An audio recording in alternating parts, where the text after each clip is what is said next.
Inspiration, the main ingredient of a great leader.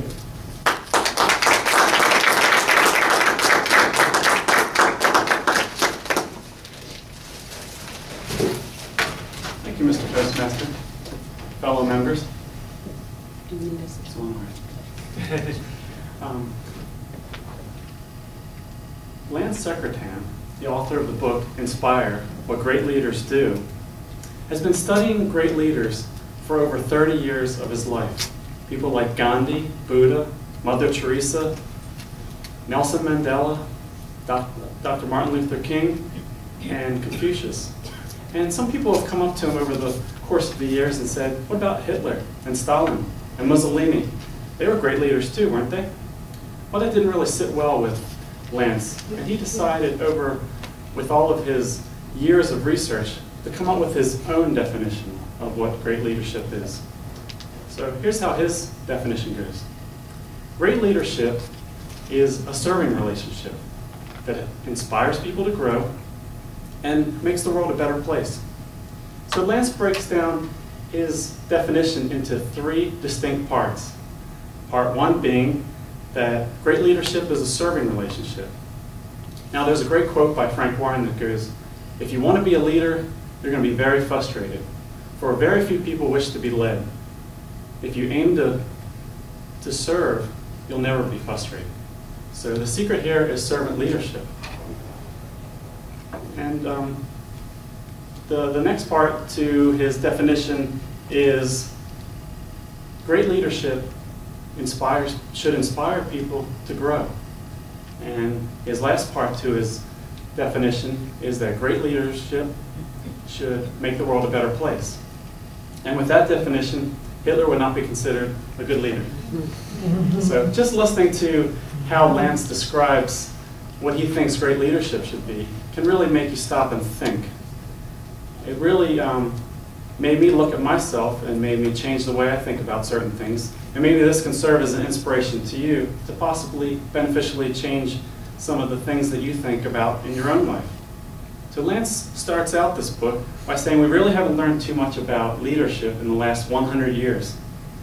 Basically, most of the stuff that we teach and know today has been brought to us from the behavioral scientists like Pavlov and B.F. Skinner. The philosophy of punishment and reward system that's for motivation. And everyone is pretty motivated to do well at work because they're motivated for that promotion, for that award, for that nice corner office spot. You're also motivated not to do bad at work because you don't want to get that demotion, you don't want to miss out on that bonus check, you don't want to lose your budget, and you certainly don't want to get fired. And what Lance talks about in this book is he wants to move away from that motivational type of leadership, and he wants to move into a more inspirational way of leadership. But he likes to clear things up first because a lot of people tend to confuse the word motivation with inspiration. And I'll confess that I've actually used the 2 words motivation and inspiration interchangeably throughout my life. But if you look at the definitions, motivation is to provide a motive, to incite, to impel. Now, inspiration, on the other hand, comes from the Latin word spirare, meaning spirit, to infuse with inspiring or exalting influence, to animate, to stimulate by divinity, divine influence on other human beings, to give life and the breath of God. Now listening to those 2 definitions, you can see that those 2 words are not at all alike, much less should they be used interchangeably in a sentence. But Lance takes things even a step further, and he says that as these 2 words, motivation and inspiration, relate to leadership, they're actually polar opposites.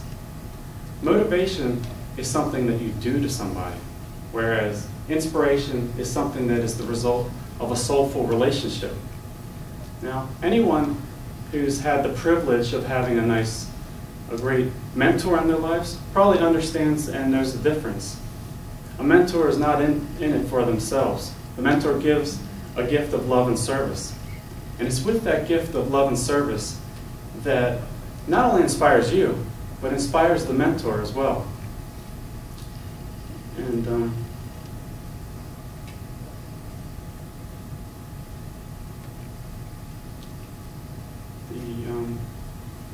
excuse me. So, motivation comes more from a place of self-concern. Like, I want to change your behavior so that if you meet the goals and targets that I set for you, then I will in turn meet my own goals and needs. So with motivation, you are serving yourself first. And with inspiration, you're serving others first. Motivation is all about me and fear, and inspiration is all about you and love. And that's just a tidbit of the information. It's really just an introduction to this book, Inspire, What Great Leaders Do, written by Lance Secretan. And I really recommend that you read it. I wish I had more time to give you more information about what's included in the book, but since I don't have much time, I want to pass out to everyone a CD that gives you a lot more information about the book in the author's own words. And so I hope I've inspired you to listen to the CD and then to, in turn, get the book and read the book. But what I'd like to encourage all of you to do is, after you've listened to the CD, if you could pass it along to someone else that you'd like to inspire in your own life. Thank you. Mr.